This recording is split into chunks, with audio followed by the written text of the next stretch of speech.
তোমরা সংস্কৃতির দোহাই দিয়া বাংলাদেশের মানুষকে বোকা বানাবা। বুদ্ধিজীবীরা কাঠের খড়ম দিয়া পিটে তোমাদের মাথা ফাটায় দিবে বাংলাদেশের মানুষ।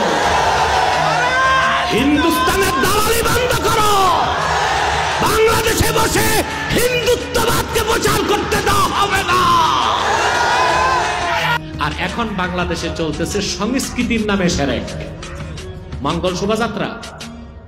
বুদ্ধিজীবীদেরকে বলছি, বৈশাখ মাসে বৈশাখী মেলা জায়েজভাবে করা বাঙালি সংস্কৃতি, দাওয়াত হবে, উৎসব হবে, সব ঠিক আছে, কিন্তু চারুকলা থেকে মঙ্গল শোভাযাত্রাকে এই দেশের মুসলমান মেনে নিবে না। এটা হিন্দুদের একটি ধর্মীয় আচরণ, ধর্মীয় অনুষঙ্গ। কুতুম পেঁচা, ইঁদুর, বাদুর, বাঘ, বন্য মহিষ সূর্যের প্রতিকৃতি। কেন?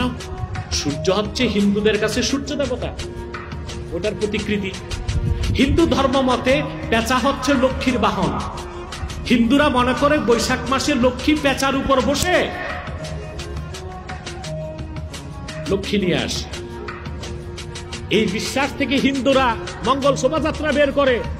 তোমরা সংস্কৃতির দোহাই দিয়া বাংলাদেশের মানুষকে বোকা বানাবা। বুদ্ধিজীবীরা কাঠের খড়ম দিয়া পিটে তোমাদের মাথা ফাটায় দিবে বাংলাদেশের মানুষ।